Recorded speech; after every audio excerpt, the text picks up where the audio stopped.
વિદ્યાર્થી મિત્રો, છેલ્લા વિડીયોમાં આપણે કુલમનો નિયમ શીખેલા. છેલ્લે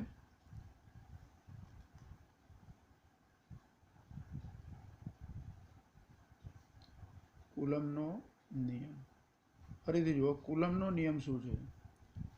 તો બે બિંદુવત સ્થિર વિદ્યુતભારો વચ્ચે ઉદ્ભવતું વિદ્યુત બળ તે બે વિદ્યુતભારોના મૂલ્યના ગુણાકારના સમપ્રમાણમાં અને તેમની વચ્ચેના અંતરના વર્ગના વ્યસ્ત પ્રમાણમાં હોય. કુલમના નિયમ પરથી વિદ્યુત બળ શોધવાનું સૂત્ર પણ આપણે શીખ્યા. F બરાબર K Q1 Q2 upon R². કુલમના નિયમ પરથી વિદ્યુત બળ શોધવા માટેનું સૂત્ર, વિદ્યુત બળનું મૂલ્ય શોધી શકાય. આ સૂત્રમાં K એ શું છે આપણે કીધેલું. K શું છે? તો K એ કુલંબ અચળાંક છે, જેનું મૂલ્ય Kનું મૂલ્ય આપણે અંદાજિત મૂલ્ય લઈએ છીએ 9 × 10⁹ ન્યૂટન મીટર સ્ક્વેર પર કુલમ્બ સ્ક્વેર. ઘણી વખતે Kની જગ્યાએ આપણે 1/4πε0 લખીએ છીએ, જે ε0 શૂન્યાવકાશની પરમિટિવિટી. ε0 નું મૂલ્ય પણ આપણે લખેલું 8.85 × 10⁻12 કુલમ્બ સ્ક્વેર પર ન્યૂટન મીટર સ્ક્વેર. હવે આજે આપણે શીખીશું કુલમના નિયમનું સદિશ સ્વરૂપ. કુલમના નિયમનું સદિશ સ્વરૂપ. અગત્યનો પ્રશ્ન. હવે 11મા ધોરણમાં ગુરુત્વાકર્ષણનો સાર્વત્રિક નિયમ હતો, એનું પણ આપણે સદિશ સ્વરૂપ શીખેલા. એવી જ રીતે અહીંયા કુલમના નિયમનું સદિશ સ્વરૂપ શીખવાનું. તો કુલમના નિયમમાં સદિશ સ્વરૂપ શીખવા માટે કાર્ટેશિયન પદ્ધતિ લઈશું.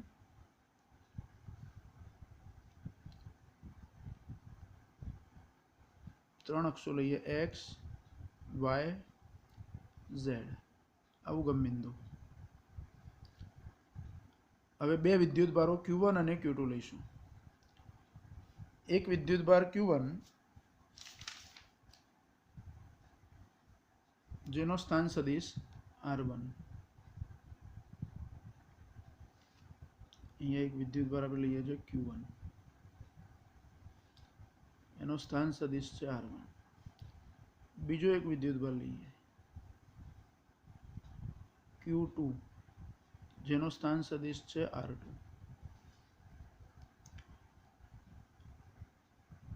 હવે આ બે વિદ્યુતભારો, બંને વિદ્યુતભારો આપણે હમણાં ધન લઈએ છીએ, એટલે બંને વચ્ચે અપાકર્ષણ બળ લાગે. આ બે વિદ્યુતભારો વચ્ચેનું અંતર આ ડોટ લાઈનથી આપણે બતાવીએ છીએ, તે બે વિદ્યુતભારો વચ્ચેનું અંતર છે. પહેલો વિદ્યુતભાર Q1 એના વડે Q2 પર લાગશે અપાકર્ષણ બળ, જે આ દિશામાં હશે.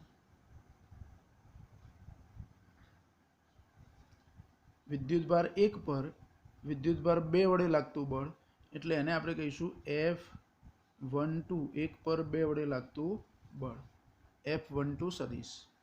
એ જ રીતે વિદ્યુતભાર 2 પર વિદ્યુતભાર 1 વડે બળ આ બાજુ લાગશે, એ બળ F21. બેમાંથી કોઈ એક બળનું સદિશ સ્વરૂપ આપણે લઈશું. બંને બળો છે એ મૂલ્યની રીતે સમાન છે, મૂલ્યની રીતે બંને બળો સમાન, પણ દિશા પરસ્પર વિરુદ્ધ છે. એટલે ગમે તે એક બળનું સદિશ સ્વરૂપ આપણે સમજાવીશું, એનાથી વિરુદ્ધ દિશામાં બીજું બળ હોય. ધારો કે આપણે F12 શોધવા છે, F12 બળ સદિશ સ્વરૂપે શોધવું છે. જો F12 બળ શોધવું હોય તો આ બે વિદ્યુતભારો વચ્ચેના અંતર માટેનો સદિશ આ બાજુ લેવાનો, એટલે F12 ની દિશામાં આ બાજુ તીર બતાવવાનું. એટલે હવે આ બે વિદ્યુતભારો વચ્ચેનું અંતર છે એને સદિશ સ્વરૂપમાં લખવું તો R1 - R2 લખાય, જેને આપણે R12 કહીશું. એટલે R12 બરાબર R1 સદિશ માઇનસ R2 સદિશ. એટલે F12 શોધવા માટે આપણે જરૂર કોની પડશે? તો એક R12 સદિશની પડશે. એટલે R12 બરાબર થશે R1 સદિશ માઇનસ R2 સદીશ. બીજું R12ની દિશામાં એકમ સદીશની જરૂર પડે, જેને R12 કેરેટ કહીશું. તો R12 કેરેટ એટલે કે R12 સદીશ એને એના જ મૂલ્ય વડે શું કરવાનું? ભાગવાનું. એટલે R12 સદીશ, આ જે R12 સદીશ છે એની જ દિશાનો એકમ સદીશ મળ્યો, R12 કેરેટ. R12 સદીશ ભાગ્યા એનું મૂલ્ય. R12 સદીશને હું આવી રીતે લખી શકું, R1 માઇનસ R2, અને એનું મૂલ્ય છે એને માનાંકમાં લખી શકીએ, માનાંકમાં R1 સદીશ માઇનસ R2 સદીશ. આ R12 કેરેટ થયા. હવે F12 સદીશ સ્વરૂપે મારે લેવા હોય, F12 આપણે એવું શીખ્યા છે કે કોઈ પણ સદીશ કેવી રીતે લખી શકાય? તો એ સદીશનું મૂલ્ય ગુણ્યા તેની જ દિશાનો એકમ સદીશ. સદીશનું મૂલ્ય F12નું મૂલ્ય કેટલું? તો આ ઉપર જે આપણે સૂત્ર લખ્યું છે કે Q1 Q2 અપોન R² પ્રમાણે, આરની જગ્યાએ આપણે માનાંક R1 માઇનસ R2 લખીશું. તો F12 સદીશ equal to K Q1 Q2 upon માનાંકમાં R1 માઇનસ R2, અને સૂત્રમાં સ્ક્વેર છે એટલે અહીંયા વર્ગ કરીશું, ઇન્ટુ એકમ સદીશ. એકમ સદીશ કયો? તો R12 કેરેટ. હવે R12 કેરેટની કિંમત અહીંથી મૂકી દેવાની. તો કે Q1 Q2 અપોન માનાંકમાં R1 માઇનસ R2 સદીશ સ્ક્વેર ઇન્ટુ R1 સદીશ માઇનસ R2 સદીશ અપોન માનાંકમાં R1 સદીશ માઇનસ R2 સદીશ. અહીં કૌંસ કરી દેવાનું. હવે અહીંયા તમે જોશો તો નીચે માનાંકમાં R1 માઇનસ R2 સ્ક્વેર છે, અને અહીંયા ફરી ઇન્ટુ R1 માઇનસ R2 માનાંક છે. તો આ બેનો ગુણાકાર થઈ જાય, એટલે ઘાત 2 ને બદલે આ 2 ઘાત ને અહીંયા 1 ઘાત એટલે 3 ઘાત થઈ જાય. તો હવે F12નું સૂત્ર આવું થશે, F12 સદીશ બરાબર કે Q1 Q2 અપોન માનાંકમાં R1 સદીશ માઇનસ R2 સદીશ ક્યુબ ઇન્ટુ સદીશ R1 માઇનસ R2. આ જે સૂત્ર આપણને મળ્યું એ કુલમના નિયમનું સદીશ સ્વરૂપમાં F12 શોધવાનું સૂત્ર. એટલે આ એક બળ આકૃતિમાં આપણે જે F12 બળ બતાવ્યું છે, આ બળ શોધવાનું સૂત્ર થઈ ગયું સદીશ સ્વરૂપમાં. હવે F21 શોધવા હોય તો આપણે હમણાં કીધું કે F12 અને F21 બંને પરસ્પર વિરુદ્ધ દિશામાં છે, એટલે આવું લખી શકું કે F21 સદીશ બરાબર માઇનસ F12 સદીશ. એટલે આ જે સૂત્ર આપણને મળ્યું F12 ને એમાં આગળ માઇનસ નિશાની મૂકી દઈએ એટલે F21 થઈ જાય. અને જો માઇનસ નિશાની ના મૂકવી હોય તો આ સદીશોમાં R1 માઇનસ R2 જે લખ્યા છે એને બદલે R2 માઇનસ R1 કરાય. એટલે જો એ સૂત્ર પણ આપણે લખીએ,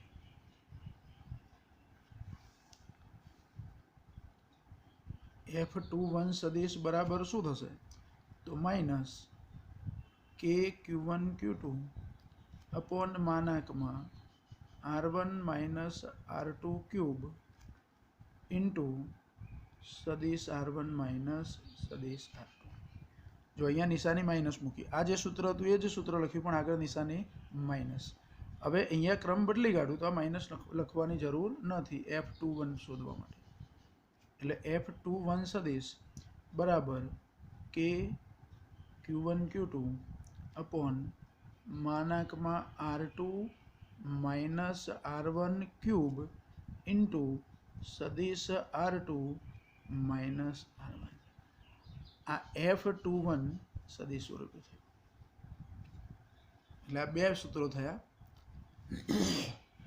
આ બે સૂત્રોમાં એક સૂત્ર F12નું, આ સૂત્ર F21. આ થયું કુલમના નિયમનું સદીશ સ્વરૂપ. જો પરીક્ષામાં આપણને આ પ્રશ્ન પૂછાય કે કુલમનો નિયમ લખો અને તેનું સદીશ સ્વરૂપ સમજાવો, તો પહેલાં કુલમના નિયમનું વિધાન લખવાનું અને પછી આ સદીશ સ્વરૂપ સમજાવવાનું. 2 અથવા 3 માર્કમાં પૂછી શકાય એવો પ્રશ્ન છે. જો હવે આ કુલમના નિયમથી આપણે જે બળ શોધીએ છીએ, Q1 Q2 બંને વિદ્યુતભારો આપણે ધન લીધા એટલે એમની વચ્ચે આ અપાકર્ષણ બળ મળ્યું. તો તો F12 અને F21 આ અપાકર્ષણ બળ થાય. જો બેમાંથી કોઈ એક વિદ્યુતભાર ઋણ હોત, એક ધન અને એક ઋણ હોત, તો એમની વચ્ચે આકર્ષણ બળ લાગ્યું હોત, તો પણ આ જ સૂત્ર વપરાય. અપાકર્ષણ બળ હોય અને ધારો કે આ સૂત્ર પ્રમાણે F બરાબર K Q1 Q2 upon R² સૂત્ર પ્રમાણે માત્ર આપણે મૂલ્ય શોધીએ.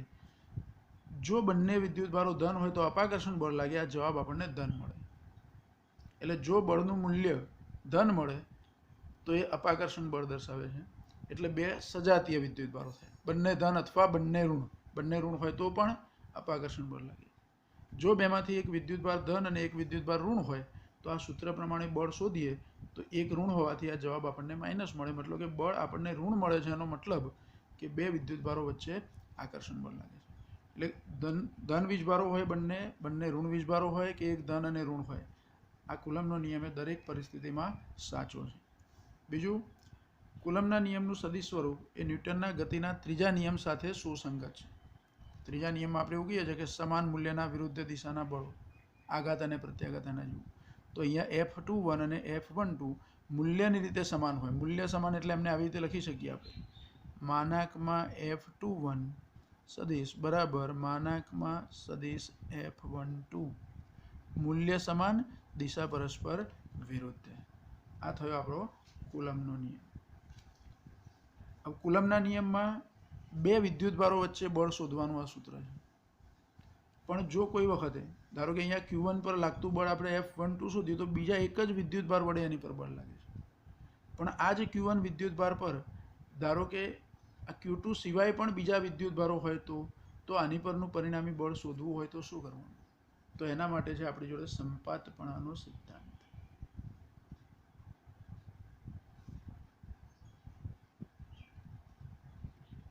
એટલે આપણે સંપાતપણાનો સિદ્ધાંત જો અહીંયા હવે સંપાતપણાનો સિદ્ધાંત શીખવા માટે કાર્ટેશિયન પદ્ધતિમાં x, y અને z ત્રણ અક્ષો આપણે લીધી. પહેલો એક બિંદુવત વિદ્યુતભાર Q1 એનો સ્થાન સદિશ R1. અહીંયા Q2 વિદ્યુતભાર લીધો એનો સ્થાન સદિશ R2. Q3 વિદ્યુતભાર લીધો, Q3 વિદ્યુતભારનો સ્થાન સદિશ R3. હવે આપણે શું શોધવું છે? તો આ પહેલો વિદ્યુતભાર Q1 છે એની પર Q2 વડે લાગતું બળ લેવાનું, Q3 વડે લાગતું બળ લેવાનું અને એ બેનું પરિણામી બળ શોધવાનું. એ આપણો સંપાતપણાનો સિદ્ધાંત છે. જો આ સંપાતપણાના સિદ્ધાંત પ્રમાણે કોઈ એક વિદ્યુતભાર પર એક કરતાં વધારે વિદ્યુતભારો વડે, એટલે કે સંખ્યાબંધ, અહીંયા આપણે બે જ લીધા છે, બીજા પણ ઘણા બધા વિદ્યુતભારો હું લઈ શકું. તો કોઈ એક વિદ્યુતભાર પર એક કરતાં વધારે વિદ્યુતભારો વડે જ્યારે વિદ્યુત બળ લાગતું હોય ત્યારે તે વિદ્યુતભાર પર લાગતું પરિણામી બળ તે જ સમયે લાગતા બધા જ, એટલે કે દરેક વિદ્યુત બળના સદિશ સરવાળા જેટલું હોય છે. કોઈ એક વિદ્યુતભાર પર એક કરતાં વધારે વિદ્યુતભારો વડે બળ લાગતું હોય ત્યારે તેની પર લાગતું પરિણામી બળ એ તે સમયે દરેક વિદ્યુતભાર વડે લાગતા બળોના સદિશ સરવાળા જેટલું હોય છે. આ આપણો સંપાતપણાનો સિદ્ધાંત થશે. એને આપણે સૂત્રના સ્વરૂપમાં સમજવું છે. તો Q1 પર Q2 વડે લાગતું બળ જે આ બેને જોડતી રેખા પર હશે. અહીંયા બધા જ વિદ્યુતભારો આપણે હમણાં ધન વિચારીએ છીએ, એટલે આ ધન અને ધન વીજભાર વચ્ચે અપાકર્ષણ બળ લાગે જે આ બાજુ હશે.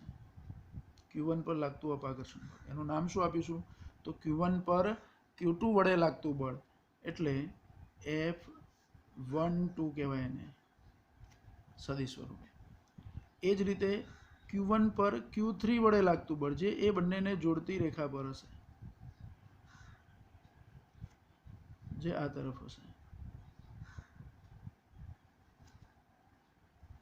આને કહીશું 1 પર 3 વડે, એટલે કે F13 સદિશ સ્વરૂપે.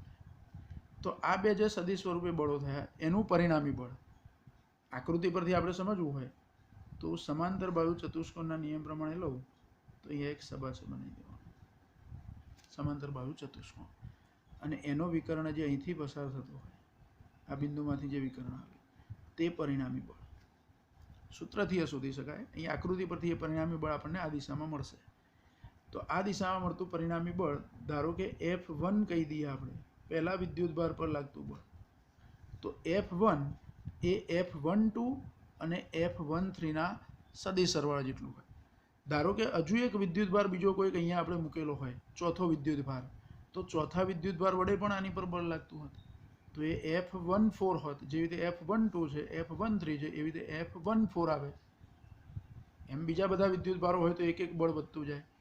તો Q1 પર લાગતું કુલ બળ અથવા તો પરિણામી બળ આપણે શોધવું હોય તો અત્યારે હાલ આપણે જે વીજભારો લીધા છે એ પ્રમાણે F12 અને F13 એ બેનો સરવાળો કરીએ એટલે પહેલા વિદ્યુતભાર પર લાગતું પરિણામી બળ મળે.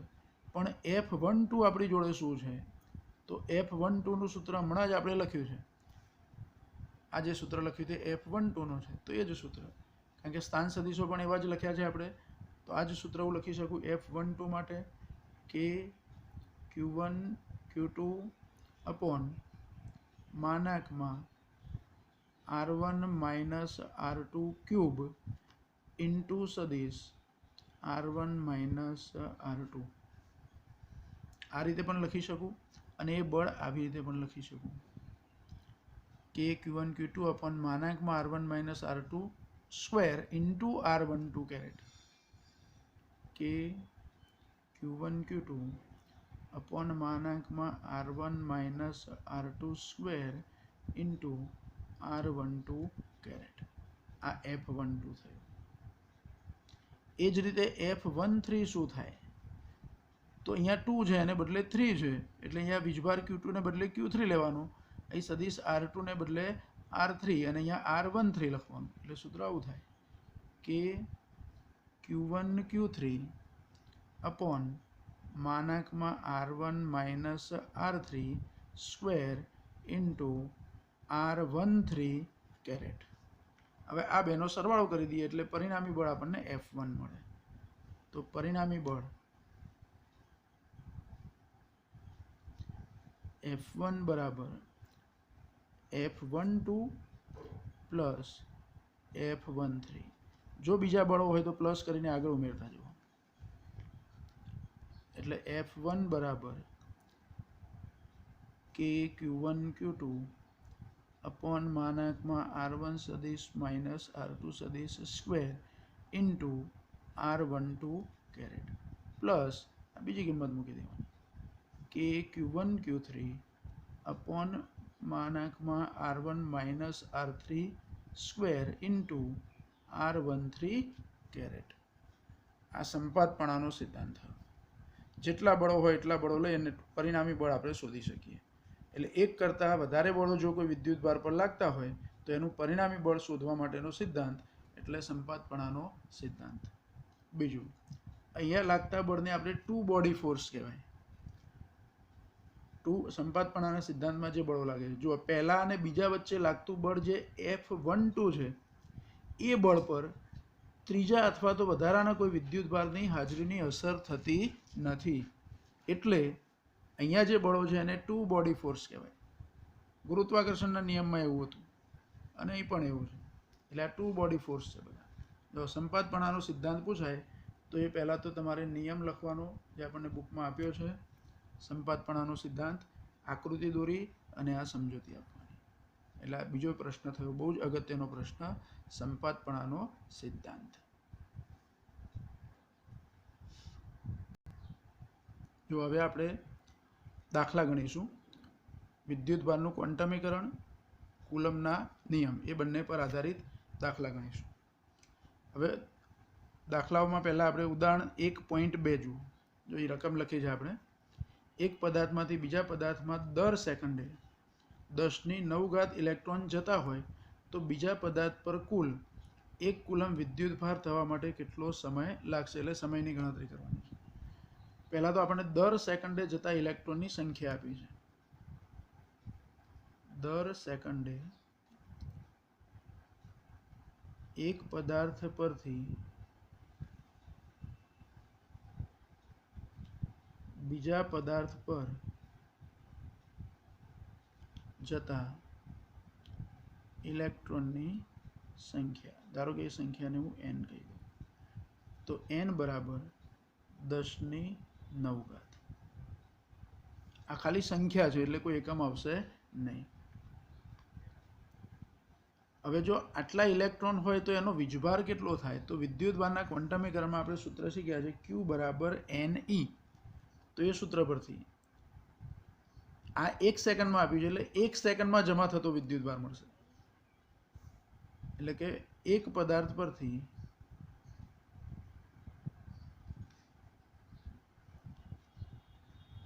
બીજા પદાર્થ પર 1 સેકન્ડમાં જમા થતો વિદ્યુતભાર. ઇલેક્ટ્રોન જાય છે એટલે ઋણ વીજભાર હશે. સૂત્ર એનું છે Q બરાબર NE. જ્યાં E એટલે શું? તો E એટલે ઇલેક્ટ્રોનનો વીજભાર. E એટલે ઇલેક્ટ્રોનનો વીજભાર. આમ તો માઇનસમાં લઈએ છીએ -1.6, પણ એ મૂલ્ય લઈએ 1.6 ગુણ્યા 10⁻−19 કુલમ. એનની કિંમત અહીંયા આપણી જોડે છે, એટલે એનની કિંમત લખું તો 10⁹. ઇલેક્ટ્રોનનો વીજભાર 1.6 ગુણ્યા 10⁻19. એટલે અહીંયા આવશે જવાબ 1.6 ગુણ્યા 10 આવશે 19 - 9 પ્લસ, એટલે 10⁻10. આટલા કુલમ વીજભાર. પણ આ વીજભાર કેટલા સમયમાં? તો 1 સેકન્ડમાં. હવે 83 મૂકી શકીએ કે Q જેટલો વીજભાર, એટલે કે 1.6 ગુણ્યા 10⁻10 કુલમ જેટલો વિદ્યુતભાર પદાર્થ પર જમા થતાં 1 સેકન્ડ લાગે, તો 1 કુલમ વિદ્યુતભાર જમા થતાં કેટલો સમય લાગે? જો આવું લખી શકીએ કે 1.6 ગુણ્યા 10⁻10 કુલમ જેટલો વિદ્યુતભાર જમા થતાં લાગતો સમય કેટલો હોય? 1 સેકન્ડ. તો 1 કુલમ જેટલો વિદ્યુતભાર જમા થતાં લાગતો સમય કેટલો? એ સમયને જો આપણે T કહી દઈએ તો T બરાબર 1 ગુણ્યા 1 ભાગ્યા 1.6 ગુણ્યા 10⁻10. આનું સાદુરૂપ આપવાનું. હવે 1 ભાગ્યા 1.6 આપણે કરવાના. 1 ભાગ્યા 1.6 0.625, એટલે આપણે અહીંયા લખીશું 0.625 ગુણ્યા 10 કેટલી થશે? તો -10 છે, ઉપર જાય તો +10. અને અહીંયા જો આ દશાંશ ચિહ્ન ખસેડીએ તો 6.25 લખીએ પ્રમાણિત સ્વરૂપમાં, તો 10⁹ આવશે. આટલા સેકન્ડ. 6.25 ગુણ્યા 10⁹ સેકન્ડની અંદર એક પદાર્થ પરથી બીજા પદાર્થ પર 1 કુલમ જેટલો વિદ્યુતભાર જમા થશે.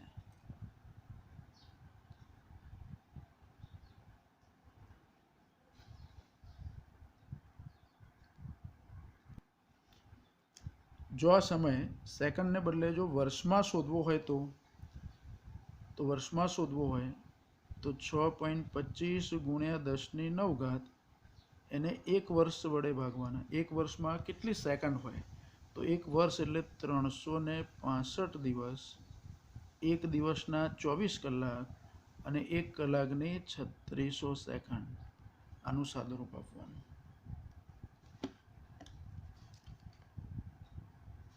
તો જો સાદુરૂપ આપીશું તો 6.25 ભાગ્યા 365 ભાગ્યા 24 ભાગ્યા 3600. 1 2 3 4 5 6 0 પછી 198, એટલે 0.1 2 3 4 5 6 198.8, એટલે 198 લખીએ અને ગુણ્યા 10⁹. હવે આ દશાંશ ચિહ્નને આમ ખસેડવું હોય તો 1 2 3 4 5 6 7 8 9, એટલે હું 198 લખું તો આ ઘાત જતી રહી. 198 વર્ષ આશરે થાય. આમ તો પેલા 0.18 લખીએ અહીંથી કેલ્ક્યુલેટર પ્રમાણે, તો 198.18 વર્ષ. આટલા વર્ષે એક પદાર્થ પરથી બીજા પદાર્થ પર 1 કુલમ જેટલો વિદ્યુતભાર જમા થાય. દર સેકન્ડે જો 10⁹ જેટલા ઇલેક્ટ્રોન જતા હોય તો 10⁹ એટલે 1 અબજ. દર સેકન્ડે 1 અબજ ઇલેક્ટ્રોન જાય એક ગોળા પરથી બીજા ગોળા પર, અથવા એક પદાર્થ પરથી બીજા પદાર્થ પર. તો 1 કુલમ વિદ્યુતભાર જમા થતાં 198 વર્ષ લાગે. જો હવે ઉદાહરણ નંબર 1.3 એની પણ રકમ લખી આપણે. એક પ્યાલામાં પાણીનું દળ 250 ગ્રામ હોય, એટલે કે ગ્લાસની અંદર 250 ગ્રામ પાણી હોય, તો તેમાં કુલ કેટલા ધન અને ઋણ વિદ્યુતભારો હશે? કેટલા ધન વિદ્યુતભારોનો મતલબ કે એ 250 ગ્રામ પાણીમાં કેટલા પ્રોટોન હશે કુલ, એ જ રીતે 250 ગ્રામ પાણીમાં કેટલા ઇલેક્ટ્રોન હશે, આવો પ્રશ્ન આપણને પૂછ્યો છે. આમ તો પાણીનો અણુ લઈએ એટલે તટસ્થ ગણીએ તો જેટલા પ્રોટોન હોય એટલા જ ઇલેક્ટ્રોન હોય, એટલે ધન વિદ્યુતભારો એટલે કે પ્રોટોનની કુલ સંખ્યા શોધી કાઢીએ તો એટલી જ સંખ્યા ઇલેક્ટ્રોનની હશે. હવે આવી ગણતરી કરવા માટે પહેલાં તો આપણને પાણીનો અણુભાર ખબર હોવી જોઈએ. H2O નો અણુભાર, H2 એટલે 2 અને ઓક્સિજન 16, એટલે 16 ને 2 18, એનો અણુભાર કેટલો થયો 18. અણુભારનો એકમ લઈએ તો ગ્રામ પર મોલ. આનો મતલબ એવો થયો કે 18 ગ્રામ પાણી લેવામાં આવે તો 1 મોલ જેટલું થાય, 1 મોલ જેટલું એ પાણીનું દળ થાય. હવે 1 મોલની અંદર પરમાણુ અથવા અણુઓની સંખ્યા આપણને ખબર છે. 1 મોલમાં અણુઓની સંખ્યા એવોગેડ્રો નંબર જેટલી હોય, એટલે કે 18 ગ્રામ પાણી લેવામાં આવે તો એમાં અણુઓની સંખ્યા 6.023 અથવા 6.02 ગુણ્યા 1023 આટલી સંખ્યા હોય એમાં. એટલે 83 મૂકીએ આપણે કે 18 ગ્રામ પાણીમાં અણુઓની સંખ્યા બરાબર 6.02 ગુણ્યા 1023 છે. 18 ગ્રામ એટલે 1 મોલ થયું. પણ આપણને તો ગ્લાસમાં કેટલું આપ્યું છે 250 ગ્રામ, તો અહીંયા લખવાનું કે 250 ગ્રામ પાણીમાં અણુઓની સંખ્યા કેટલી. એ અણુઓની સંખ્યાને ધારો કે હું કેપિટલ N કહી દઉં તો N બરાબર શું થશે, તો 250 ગુણ્યા 6.02 ગુણ્યા 1023 ભાગ્યા 18. આ સંખ્યા જોઈએ કેટલી આવશે, 250 ગુણ્યા 6.02 ભાગ્યા 18 એટલે 83.61. 83.61 ગુણ્યા 1023 એટલે હું આને 8.361 લખું તો 1024 લખાય. આ કયો જવાબ મળ્યો આપણને, તો 250 ગ્રામ પાણીમાં અણુઓની સંખ્યા. પણ એક અણુમાં કેટલા પ્રોટોન હોય, તો પાણીનો એક અણુ હોય તો હાઇડ્રોજનની અંદર ન્યુક્લિયસ 2 હાઇડ્રોજન છે, એટલે એક ન્યુક્લિયસમાં 1 એટલે 2 પ્રોટોન, અને ઓક્સિજનનો પરમાણુ ક્રમાંક 8 એટલે એમાં ન્યુક્લિયસમાં 8 પ્રોટોન, એટલે ટોટલ એક અણુમાં કેટલા પ્રોટોન થયા, તો 10. પાણીના એક અણુમાં 10 પ્રોટોન હોય, આટલા જ ઇલેક્ટ્રોન પણ હોય બાહ્ય કક્ષાઓમાં. હવે 10 પ્રોટોન છે એક અણુમાં, પણ આપણી જોડે અણુઓની સંખ્યા તો આટલી છે. તો કુલ પ્રોટોનની સંખ્યા કેટલી થાય, તો 250 ગ્રામ પાણીમાં પ્રોટોનની કુલ સંખ્યા, ધારો કે એને સ્મોલ n કહું તો 10n થાય, કારણ કે એક અણુમાં 10 છે એવા n જેટલા અણુઓ છે. હવે વિદ્યુતભાર શોધવાનો કે 250 ગ્રામ પાણીમાં પ્રોટોન છે એટલે ધન વિદ્યુતભાર, ધારો કે એને Q કહી દઈએ તો Q બરાબર small n into E. Small n બરાબર 10 કેપિટલ N એટલે 10 કેપિટલ N ઇન્ટુ E.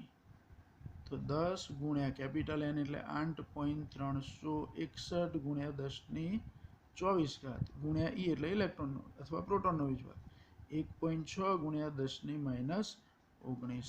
આનો સાદુરૂપ આપવાનું એટલે 8.361 ગુણ્યા 1.6 એટલે 13.38. 13.3776 એવું છે એટલે 38 લખી દઈએ આપણે. ગુણ્યા 10ની ઘાત કેટલી? તો આ 24 ને અહીંયા 10 છે એટલે 10ની 25 ઘાત થઈ, એમાંથી 19 કાઢવાના એટલે 10ની 6 ઘાત. એટલે સાદું રૂપ આપીએ, પ્રમાણિત સ્વરૂપ લખીએ તો 1.338 ગુણ્યા 10ની 7 ઘાત. આટલા કુલમ ધન વિદ્યુત ભાર થયો.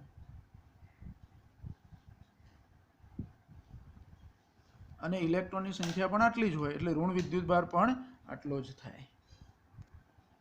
જો હવે સ્વાધ્યાયનો પહેલો દાખલો 1.1.